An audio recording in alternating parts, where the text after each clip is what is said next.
నమస్తే రమగారు. నమస్తే జయ. రమగారు, విక్రమార్కుడి స్టోరీలు, విక్రమార్కుడికి సంబంధించి కొన్ని కథలు చెప్పుకున్నాం కదా. ఆయన పుట్టుక, ఆయన పరిపాలన అసలు ఏ విధంగా సాగింది? ఎందుకంటే 2000 సంవత్సరాల పాటు ఆయన పరిపాలించారని వింటూ ఉన్నాము. దీనికి సంబంధించి ఇన్ఫర్మేషన్ ఏమన్నా ఉంటే చెప్పండి రమగారు. అంటే విక్రమార్కుడు ఉన్నాడా, నిజంగా జరిగిందా అంటే ఉన్నాడు. మనం చెప్పుకునే కథలన్నీ కొంత ఎగ్జాజరేటెడ్గా కూడా ఉంటుండొచ్చు. ఇదివరకే కూడా ఈ మాట చెప్పాం మనం. జనరల్గా అలా చెప్పుకుంటాం, కొంచెం ఎక్కువ చెప్పుకుంటాం కదా. వెళ్ళిపోయిన కాలం గురించి బాగా చెప్పుకుంటుంటాం, మనం ఘనంగా చెప్తాం. ఈ విక్రమార్కుడు పుట్టుక ఏంటంటే, ఆయన ఒక బ్రాహ్మడు, ఒక దేశంలో చంద్రకేతు అనుకుంటా తండ్రి పేరు. ఆయన ఏంటంటే బాగా చదువుకోవాలని ఆసక్తి ఉండేదట అతనికి. అయితే ఇంట్లో పెళ్లి చేస్తామన్నారు. పెళ్లి చేస్తామంటే అతను ఏమనుకున్నాడంటే, పెళ్లి చేస్తే వివాహం విద్యనాశాయ అంటారు. వివాహము చదువును పాడు చేస్తుందని చెప్పుకుంటా, సంస్కృతంలో ఉంది. అయితే ఈ వివాహం విద్యనాశాయ కాబట్టి వివాహం చేసుకుంటే నా చదువు ఆగిపోతుంది, నేను చదువుకోవాల్సిందేనండి. అతను ఏం చేశాడట, తన ఊరు వదిలిపెట్టి బయటికి వెళ్ళిపోయాడు. ఇతనికి యాక్చువల్గా ఆయనకి పెద్దగా అమ్మ నాన్న వాళ్ళు ఎవరు లేరు, బంధువులు ఉండేవాళ్ళు. ఈ బంధువులను వదిలిపెట్టి ఇతను బయటికి వెళ్ళిపోయాడు, దేశాటనకి వెళ్ళాడు చదువుకోవడం కోసం. ఈ చదువుకోవడానికి వెళ్తుంటే ఒక మధ్యదారిలో ఒక చిట్టడవిలో చిక్కడిపోయాడు. అతను దొరికిపోయాడు, ఉండిపోయాడు అనమాట. ఇంక అక్కడ వెళ్ళలేకపోయాడు. అయితే అతను వెళ్ళిన చిట్టడవిలోనట ఒక పెద్ద మర్రి చెట్టు ఉండి దాని మీద ఒక బ్రహ్మరాక్షసుడు ఉన్నాడట. ఆ బ్రహ్మరాక్షసుడు ఇతన్ని పట్టుకుని తినేస్తానన్నాడు. అనేసరికల్లా ఈయన బతిమలాడాడు బాగా. నేను చదువుకోవాలనుకున్నాను, నాకు విద్యాభ్యాసం కావాలి నాయన, బాగా చదువుకోవాలని ఉంది. నీ అర్ధాంతరంగా ఇలా చిన్నతనంలోనే చనిపోతే ఎట్లాగా అని అడిగేసరికల్లా బ్రహ్మరాక్షసుడు అన్నాడు, సరే నేను ఒక పని చేస్తాను, నేను నీకు విద్య కదా కావాలి, నేను చెప్తాను, నేను చెప్పింది చెప్పినట్టు నువ్వు రాసేయమన్నాడట. నేను చెప్తుంటాను, నువ్వు రాసేయాలి అని చెప్పాడు. రాసేయాలంటే సరే మరి నాకు ఆహారం అంటే నీకు ఆకలి దప్పులు లేకుండా ఒక మంత్రం చెప్తానని ఒక మంత్రం చెప్పాడు రాక్షసుడు. ఇప్పుడు బ్రహ్మరాక్షసుడు అనగానే వాడికి ఇవన్నీ ఎలా వస్తాయి అని అడుగుతారు మీరు. బ్రహ్మరాక్షసుడు అంటే ఏంటంటే, మన ఈ జానపద కథల ప్రకారం పురాణాల్లో కూడా కొన్ని చోట్ల మనకు కనపడుతుంది. పాపాలు చేసిన బ్రాహ్మణులు అర్ధాంతరంగా మరణిస్తే రాక్షసులు అవుతారని ఒక విధి. ఈ బ్రహ్మరాక్షసుడు అనగానే వాడికి కోరలు పళ్ళు వస్తే క్రూర ప్రవృత్తి ఉంటుంది, కానీ ముందు జన్మ అతనిది బ్రాహ్మణ జన్మ అయి ఉంటుంది. ఈ కొంతమంది ఏంటంటే ఆ బ్రాహ్మణ జన్మలో దుర్మార్గులు చేయకూడని పాపాలు అవి చేసి ఇలాంటి రాక్షస జన్మ వస్తుంది. కానీ ఆ జన్మలో కనుక అతను విద్యావంతుడు, ఏదైనా దానం కొంత మంచి పని చేస్తుంటే కనుక అతనికి ఆ పూర్వజ్ఞానం ఉండే అవకాశం ఉంటుంది. ఇక్కడున్న బ్రహ్మరాక్షసుడు కూడా అలాంటి వాడే. పూర్వజన్మలో ఏదో చేయకూడని పాపం చేసి అతనికి రాక్షస జన్మ వచ్చింది. ఇతను వచ్చిన కుర్రవాడు బ్రాహ్మణుడని, ఇతను చదువు మీద ఆసక్తి ఉందని తెలుసుకుని ఏం చెప్పాడంటే, నేను చెప్తాను, చెప్పింది రాసేయమన్నాడు. ఈ కుర్రాడికి ఆకలి దప్పులు లేకుండా ఉండడానికి ఒక మంత్రం చెప్పాడట. ఆ మంత్రం జపించు, నీకు ఆకలి లేదు, దాహం లేదు అని చెప్పాడు. చెప్పి ఏం చేశాడు, చెట్టు మీద కూర్చుని అతను చెప్తుంటే ఒక్కొక్కటి చదువులు రకరకాలంటే శాస్త్రాలు, జ్యోతిషం అని, మీమాంసని, తర్వాత వ్యాకరణం అని, సాహిత్యం అని అతను చెప్తున్నట్టుగానే ఆ మర్రి చెట్టు, రావి చెట్లు ఉన్నాయి అక్కడ. ఆ చెట్ల ఆకుల మీద రాసేసాడట ఈ చంద్రకేతువు. 6 నెలల పాటు ఆ బ్రహ్మరాక్షసుడు చెప్తున్నది ఇతను రాస్తూనే ఉన్నాడు. 6 నెలల పాటు ఈ రాయటం వల్ల అతనికి ఆ విద్య పట్టుబడింది, చదువంతా. ఇతను ఏం చేశాడంటే, మామూలుగా ఎలా చెప్తాం మనం, ఏదైనా పుస్తకం మనం చదివామనుకోండి మనకు కొద్దిగా తెలుస్తుంది. అదే ఆ చదివిన విషయాన్ని రాస్తే బాగా జ్ఞాపకం ఉంటుంది. అందుకని స్కూళ్ళల్లో కూడా హోంవర్క్స్ అవి ఎందుకు రాయిస్తాము, క్లాస్ వర్క్, హోంవర్క్ రాయించేది ఏంటంటే రాయటం వల్ల బుద్ధికి ఫోకస్ పెరుగుతుంది, ఆ రాసిన విషయం బుర్రలో బాగా జ్ఞాపకం ఉంటుంది. ఇతను ఆ బ్రహ్మరాక్షసుడు చెప్పిన సంగతి అంతా రాసాడు కదా, సో ఇతనికి మొత్తం చదువంతా కరతలామలకంగా వచ్చేసింది. 6 నెలలు అయిన తర్వాత ఈ బ్రహ్మరాక్షసుడు దిగొచ్చి, నాయన 6 నెలల నుంచి నా విద్యను నీకు దానం చేయటం వల్ల నాకు ఈ రాక్షస జన్మ పోయింది, నాకు ముక్తి వచ్చేసింది, నేను వెళ్ళిపోతున్నాను, నువ్వు చదువుకున్న ఈ విద్యతోటి నువ్వు ఏదైనా జీవితంలో సాధించడానికి ప్రయత్నం చేయమని చెప్పేసి వెళ్ళిపోయాడు. బ్రహ్మరాక్షసుడికి అతనికి అతని కోసం విమానం వచ్చిందట. మామూలుగా అదే దివ్యుడిగా మారిపోయి అతను ఎగిరి వెళ్ళిపోయాడు. సరే, ఈ అడవిలో నుంచి బయటకు వచ్చినవాడు 6 నెలల దాకా పనిచేసింది ఆ మంత్రం. అతనికి ఆకలి, నీరసం. ఈ 6 నెలల నుంచి ఆహారం తీసుకోకపోవడంతో బక్క చిక్కిపోయి శుష్కించిపోయి ఉన్నాడనమాట. అతను నడుచుకుంటూ బయటకు వచ్చాడు. ఏదో ఒక నగరంలోకి ప్రవేశించి ఒక వాకిట్లో పడుకుని నిద్రపోయాడు. నీరసంతో పడిపోయేసరికల్లా ఆ ఇల్లు ఒక వారాంగనది. ఆమె ఏం చేస్తుందంటే దేవాలయంలో డాన్స్ చేస్తుంది, నాట్యం చేసి ఆ రాత్రి తిరిగి వచ్చింది. దేవదాసి అందం. తిరిగి వచ్చాక ఇక్కడ కనపడిన మనిషిని చూసేసరికల్లా అయ్యో ఎవరో బ్రాహ్మణులే ఉన్నాడు, పాపం ఇట్లా పడిపోయాడని వాళ్ళ వాకిట్లో పడిపోయేసరికల్లా వైద్యుడిని పిలిపించి వైద్యం చేయించి కాస్త కొద్ది రోజులు రెస్ట్ ఇచ్చేసరికల్లా అతను కోలుకున్నాడు.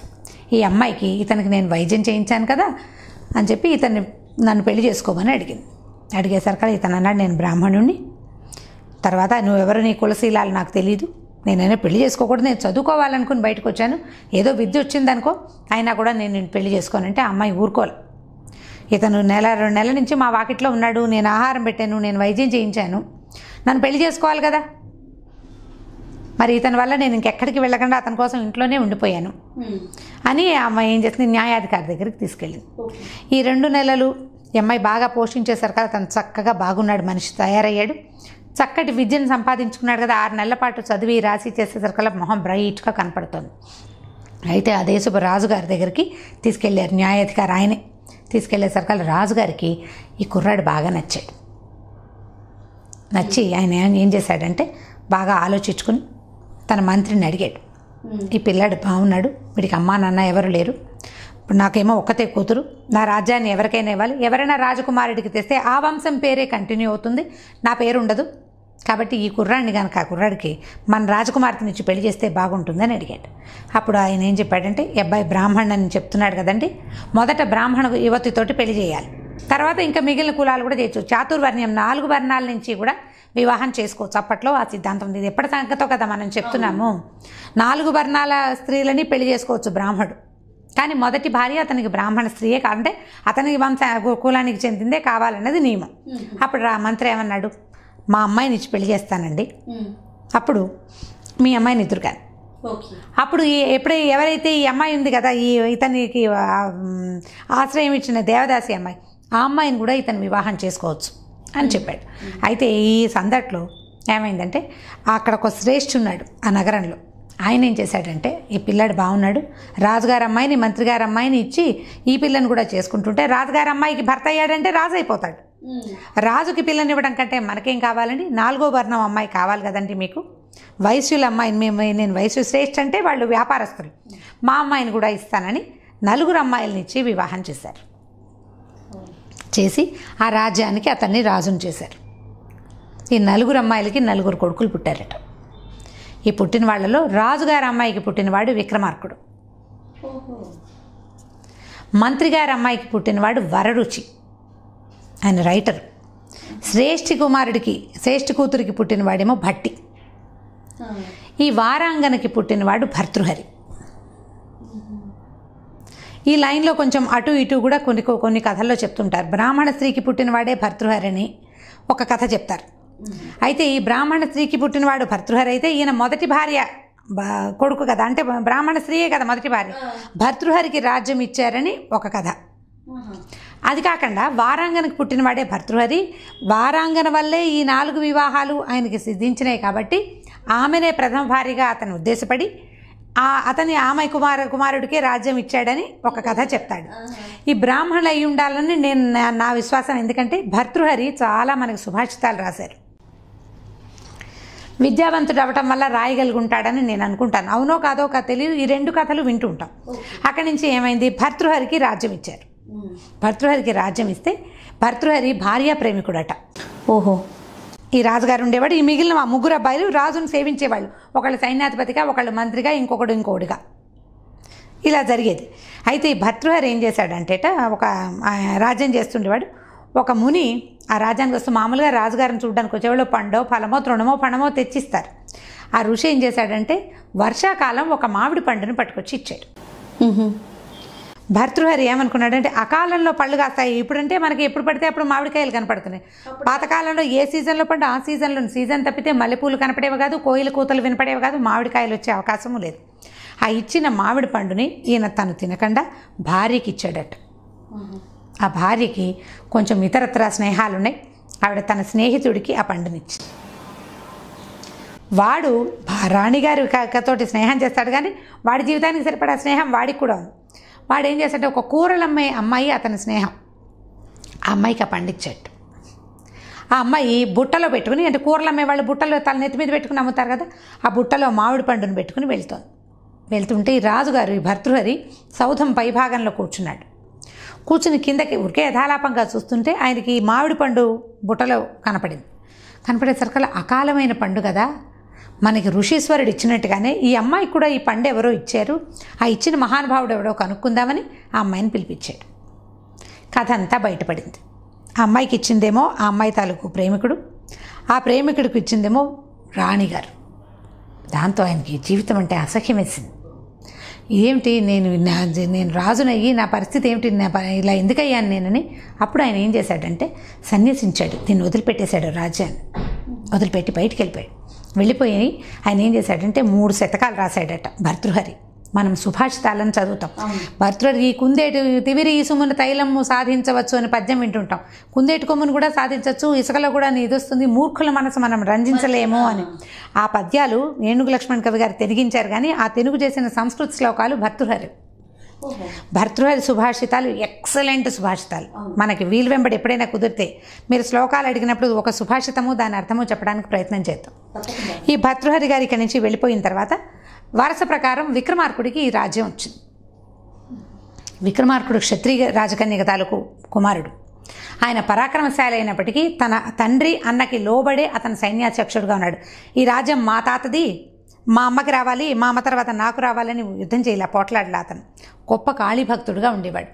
ఈ విక్రమార్కుడు ఏం చేశారంటేట, ఆ దేశంలో ఉజ్జయిని నగరానికి చివరిలో ఒక పెద్ద కాళికాదేవి అమ్మవారి ఉండేదట. ఇది కాళీభక్తుడు తరచుగా అక్కడికి సేవించడానికి, అమ్మని సేవించడానికి వెళ్ళేవాడు. అయితే ఆవిడ ఇతని తాలూకు ఉత్తమ గుణాలు, ఆయన లక్షణాలు చూసి ఆవిడ అమ్మవారికి చాలా ప్రీతిపాత్రమైన భక్తుడుగా ఉండేవాడు. ఈ రకరకాల భక్తులు అతను చేసే ఏదైనా రాజ్యం కోసం ఏదైనా చేయాలంటే తన మెడ నరుక్కోవటానికి కూడా సాహసించేవాడు. పరమ సాహసి, ఏ పనైనా చేసేసేవాడు. ఆయన ఏం చేయాలన్నా వెనక్కి తీసేవాడు కాదు. ఇలా ఉండి క్రమంగా అతని ప్రభ పెరగటం చూసి స్వర్గానికి మనం కథ చెప్పాము. ఇంద్రుడు విక్రమార్కుడిని పైకి తన స్వర్గానికి పిలిచాడని, రంభావరోసుల తాలూకు నాట్యంలో గొప్పతనాన్ని తెలుసుకోమన్నాడని. ఇది తెలుసుకున్న తర్వాత ఆయన ఏం చేశాడంటే ఈ విక్రమార్కుడి తాలూకు ప్రతిభా విశేషాలను గమనించిన ఇంద్రుడు ఒక సింహాసనాన్ని బహుకరిస్తూ 1000 ఏళ్ళు ఈ సింహాసనం మీద నువ్వు రాజ్యం చేస్తావు అని చెప్పి ఆ సింహాసనాన్ని పంపించాడు. స్వర్గం నుంచి ఇంటికి కిందికి దిగి వచ్చేసాడు. ఇప్పుడు ఈయన రాజు అయ్యాడు కదా, భట్టి మంత్రి అయ్యాడు. మనం భట్టి విక్రమార్క కథలు అని వింటుంటాం. ఆ భట్టి విక్రమార్కుడు తాలూకు పేరు కాదు, భట్టి తమ్ముడు పేరు, అతను మంత్రి. భట్టికి చెప్పాడు, అయ్యా మనకి 1000 ఏళ్ళు రాజ్యం చేస్తామయ్యి మనం, ఇంద్రుడు వరం ఇచ్చాడు, ఈ సింహాసనం వచ్చేస్తుంది చూడు అనేసరికల్లా భట్టి అన్నాడు, సరే నువ్వు 1000 ఏళ్ళు బతుకుతావు, మరి నా సంగతి ఏమిటి అని అడిగాడు. అడిగేసరికల్లా విక్రమార్కుడికి ఆ బాబాలే పొరపాటు చేశాను, ఆ ఇంద్రలోకంలో స్వర్గంలో ఆ ఉన్న హడావిడికి ఆయన చెప్పిన మాటలకి నాతో పాటు భట్టి కూడా ఉండాలని నేను అడగలేదయ్యా, చాలా పొరపాటు చేశాను, ఏం చేయాలి ఇప్పుడు, నేను 1000 ఏళ్ళు ఉంటా, నువ్వు ఉండవు. 1000 ఏళ్ళు ఎక్కడుంటుంది, అప్పట్లో 100 ఏళ్ళు 120 130 ఏళ్ళు బతికేవాళ్ళు. ప్రజలంతా వెళ్ళిపోతారు, రాజుగారు యంగుగా అలాగే ఉంటాడు, ప్రజలతో పాటు మంత్రి కూడా వెళ్ళిపోతాడు కదా.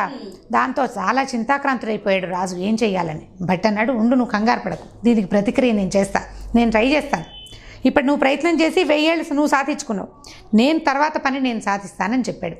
వీళ్ళిద్దరూ కూడా సమానమైన సాహసం కలిగిన వాళ్ళు. ఓహో, భట్టి అండ్ విక్రమార్కుడు. ఎందుకంటే బహువిద్యావంతుడైన తండ్రి బ్రహ్మరాక్షసుడి దగ్గర ఆయనకు వచ్చిన శాస్త్రం, అన్ని శాస్త్రాలని 6 నెలల్లో నేర్చుకున్న తండ్రి అవటం వల్లే భర్తృహరికి కూడా విద్వత్తు తండ్రి వల్లనే వచ్చింది. ఇప్పుడు తండ్రి వల్ల విద్వత్తు, తల్లి వల్ల పరాక్రమం వచ్చింది విక్రమార్కుడికి. అలాగే వస్తాయి కదా తల్లిదండ్రుల లక్షణాలు. తండ్రి వల్ల విద్వత్తు, తల్లి వల్ల తెలివితేటలు వచ్చినాయి భట్టికి. ప్లాన్డ్గా చేయటం, ఫోకస్డ్గా చేయటం. వ్యాపారస్తులు అంటే ఏంటి, ఫోకస్సే కదా వాళ్ళు, వ్యాపారం అంటే తెలివితేటలు. బట్ ఏం చేశాడట, ఆ రోజు సాయంకాలం ఈ ఉజ్జయిని నగరంలో చివరున్నటువంటి అమ్మవారి దేవాలయానికి వెళ్ళాడు. అప్పట్లోనట ఈయన వెళ్ళి గుళ్ళోకి వెళ్తే అమ్మవారి గుళ్ళో లేదు, సంచారానికి వెళ్ళిందిట ఆవిడ. ప్రతిరోజు నగర సంచారం చేస్తుంది చీకటి పడ్డాక అమ్మవారు. మనం భద్రకాళి కథలు వాటిల్లో వింటాం, అమ్మవారు సంచారానికి వెళ్తుందని, నగర సంచారం చేస్తుంది, రాత్రిపూట బయటికి వెళ్తుందని, ఎదురుపడ్డ వాళ్ళని ఎదురుకకు చచ్చిపోతారు, ఇలాంటి కథలు వింటూ ఉండేవాళ్ళం. ఇది వరకు పాత జానపద కథల్లో కనపడేది, ఈ కథలో చెప్తారు. గుళ్ళో కూర్చున్నాడు భట్టి జపం చేసుకుంటూ. సంచారానికి వెళ్ళిన అమ్మవారి తిరిగి వచ్చింది. ఏమయ్యా నా కోసం చూస్తున్నావంటే, అమ్మ విక్రమార్కుడు 1000 సంవత్సరాలు జీవించి ఉండటానికి వరం తీసుకుని వచ్చాడు దేవేంద్రుడి దగ్గర, నాకు కూడా కావాలి, భట్టి లేకుండా విక్రమార్కుడు ఉండలేడు, నేను విక్రమార్కుడితోటే ఉండాలి కానీ నేను చచ్చిపోదలుచుకోలేదు, నా కోసం ఏదైనా చెప్పు నువ్వు, నేను 2000 ఏళ్ళు ఉండాలి, నువ్వేం చెప్తావో చెప్పన్నాడు. అనేసరికల్లా ఆవిడంది, ఏముందయ్యా 1000 ఏళ్ళు బతికే పరమసాహసికుడైన విక్రమార్కుడు ఉన్నాడు కదా, వాడి తల నరికి తీసుకురా, నీకు 2000 ఏళ్ళు ఇస్తానంది. అలాగే అని లేచి వెళ్ళిపోయాడు భట్టి. లేచి వెళ్ళి విక్రమార్కుడికి చెప్పాడు, నీ తల తెస్తే నన్ను బతికించి ఉంచుతానందయ్యా కాళిక అని చెప్పి ఠకీమని విక్రమార్కుడి తల నరికి చేత్తో పుచ్చుకుని తీసుకెళ్ళిపోయాడు. తల నరికేసాడు. నరికి తీసుకెళ్ళి పాదాల ముందు పెట్టాడు. అమ్మా ఇదిగో పరమసాహసికుడైన విక్రమార్కుడు, అతని తలని తెచ్చా, నాకు ఇవ్వాల్సిన వరం ఇవ్వు నువ్వు అన్నాడు. కాళికి నవ్వింది, నీ తెలివిరా, నువ్వు మామూలు వాడివి కాదు, 1000 ఏళ్ళు బతకాల్సిన విక్రమార్కుడు, నువ్వు తల తిరిగినా ఈ తల వెళ్ళిపోతుంది వెనక్కి. సాహసం చూపించావు, నీ సాహసానికి నేను ఇచ్చే వరం ఏంటంటే 2000 సంవత్సరాలు నువ్వు బతికే ఉంటావు అని వరం ఇచ్చింది. భట్టి సంతోషంగా వెళ్ళిపోయాడు. ఈ తల ఎగిరి విక్రమార్కుడికి వెళ్ళిపోయింది. ఎందుకంటే అతను 1000 సంవత్సరాలు జీవించి ఉండడానికి అతనికి ఇంద్రుడి దగ్గర నుంచి వరం ఉంది, ముందుగానే వరం ఉంది కాబట్టి. తల తరిగినా తల వెళ్ళిపోతుంది, అతని తల అతనితో పాటు వెళ్ళిపోతుంది అతని దగ్గరికి. అమ్మవారికి ప్రదానం చేయటం కోసమే తల అక్కడ ఉందంతే. వెళ్ళేసరికల్లా విక్రమార్కుడు జీవించే ఉన్నాడు. ఇద్దరు కావలించుకున్నారు ఒకళ్ళనొకళ్ళు, భలే చేసావు, చాలా బాగా చేసావని. అప్పుడు భట్టి అన్నాడు, 2000 ఏళ్ళు బతుకుతాను నేను అన్నాడు. విక్రమార్కుడు, ఒరి నాయన భలేవాడివి, నేను 1000 ఏళ్ళే ఉంటాను, నువ్వు 2000 ఏళ్ళు ఉంటే ఎలాగరా అంటే, ఇందులో ఇంకో కిటుకుంది, ఇంద్రుడికి తెలీదు, అమ్మవారికి అర్థం కాలేదు. ఆవిడ నవ్వింది అప్పుడే. ఆవిడకి తెలుసు వీడి తెలివి, నీ తెలివి సామాన్యమైంది కాదని చెప్పింది. 1000 ఏళ్ళు రాజ్యం చేయమన్నాడు ఇంద్రుడు, నువ్వు 1000 ఏళ్ళు రాజ్యం చెయ్యాలి. దానికి ఏం చెయ్యాలి? 6 నెలలు సంవత్సరంలో రాజ్యం సింహాసనం మీద ఉండి రాజ్యం చెయ్యి. తర్వాత 6 నెలలు దేశాటన చేద్దాం నువ్వు నేను కలిసి. నేను 2000 ఏళ్ళు బతుకుంటాను, నువ్వు 1000 ఏళ్ళు రాజ్యం చేస్తావు, మిగిలిన 1000 ఏళ్ళు నువ్వు రాజ్యం చేయవు, నాతో పాటు దేశాటన చేస్తావు. బాగుంది కదా ఉపాయం? తెలివి, మహా తెలివి. విక్రమార్కుడు సాహస అయితే భట్టి తెలివైనవాడు. చాలా బాగుంది రమ్మగారు. అప్పటి నుంచి సంవత్సరంలో మొదటి 6 నెలలు వీళ్ళు రాజ్యంలో ఉండేవాళ్ళు, రాజ్యం చేయటం. అక్కడి నుంచి 6 నెలలు అవ్వగానే మిగిలిన 6 నెలలు దేశాటన చేసేవారట. భారతదేశం చాలా పెద్దది కదా, రకరకాల దేశాలు, ఒకసారి చూసింది ఇంకోసారి చూడకుండా మళ్ళీ కొత్త ప్లేస్కి వెళ్ళిపోతూ ఉండేవారు. దానివల్ల ప్రజల్ని గురించి తెలుసుకోవడానికి అవగాహన వచ్చేది, ప్రజా సమస్యలు తెలుసుకునేవాళ్ళు. మరుసటి 6 నెలల్లో ఈ ప్రాబ్లమ్స్ అన్నిటినీ క్లియర్ చేస్తూ ఉండేవాళ్ళు. చాలా రకాల వింతలు, విడ్డూరాలు, విశేషాలు తెలుసుకునేవాళ్ళు. సాహసికుడైన వాడు ఎక్కడికి వెళ్ళినా జయిస్తాడు. వాళ్ళకి సాహసం ఏదంటే, ఏదైనా ప్రాబ్లం ఉంటే ఆ ప్రాబ్లమ్ని సాల్వ్ చేసేవాళ్ళు అక్కడదక్కడ. ఒకవేళ తర్వాత పరిపాలనా మార్గంలో సాల్వ్ చేయాల్సిన సమస్యల్ని తర్వాత 6 నెలల పరిపాలనలో దాన్ని సాల్వ్ చేసేవాళ్ళు. ఆ రకంగా విక్రమార్కుడు మరియు భట్టి కలిసి 2000 సంవత్సరాలు భారతదేశాన్ని పరిపాలించారని మనకి జానపద కథలు, చరిత్రలో 2000 ఉందో లేదో జానపద కథల్లో మాత్రం ఇదే చెప్పుకుంటారు. విక్రమార్కుడి కథ చాలా ఇంట్రెస్టింగ్గా ఉంటుంది. దీంతో పాటు విక్రమార్కుడు, భేతాళుడు కథల్ని కూడా మనం మెల్లిగా చెప్పుకోవచ్చు. సో ఇంత సాహసికుడైన రాజు ఏదైనా చేస్తాడు, ఎలాగైనా చేయగలడు. ఏదో ఇప్పుడు కనపడుతూనే ఉంది ధైర్య సాహసాలు. అదే ధైర్య సాహసే లక్ష్మి అన్నారా? ఈ ధైర్య సాహసే లక్ష్మి అన్నది విక్రమార్కుడే అన్నాడని కూడా చెప్తారు. ఈ మాటని భర్తృహరి సుభాషితంలో కనపడుతుంది. నీకు ఏ ప్రయోజనము లేకుండా పనిచేయరు ఎవరు, ఎంత తెలివి తక్కువ వాడైనా ప్రయోజనంతో పనిచేస్తాడు. అదొకటి భర్తృహరి చెప్పింది. ఈయన ప్రయోజనం కోసమే 6 నెలలు తిరిగేవాడు. ఒట్టిగా రోడ్ల వెంబడి తిరిగితే ఏమొస్తుంది? ఏమీ రాదు. వింతలు, విశేషాలు, విడ్డూరాలు తెలుసుకుంటాము, కొండలు పర్వతాలు ఎక్కుతాము. ఓ కొండెక్కి దిగాక ఆ లోపల మంచినీళ్ళు ఉన్నాయని తెలుసుకున్నాడు అనుకోండి, వచ్చే సంవత్సరం ఆ మంచినీళ్ళని సిటీలోకి మళ్లించడానికి ప్రయత్నం చేసేవాళ్ళు. అట్లా ప్రజానురంజకంగానే ఈ మొత్తం భారతదేశాన్ని విక్రమార్కుడు పరిపాలించాడు. అందువల్లనే ఇన్ని వేల సంవత్సరాలైనా ఆయన కథల్ని మనం చెప్పుకుంటున్నాం. సో ఈ కథని పిల్లలకి చెప్పచ్చు. Right, thank you so much రమ్మగారు. ఈ వీడియో కనుక మీకు నచ్చినట్లయితే లైక్ చేయండి, షేర్ చేయండి. మరిన్ని వీడియోస్ కోసం మా ఛానల్ని సబ్స్క్రైబ్ చేసుకోండి.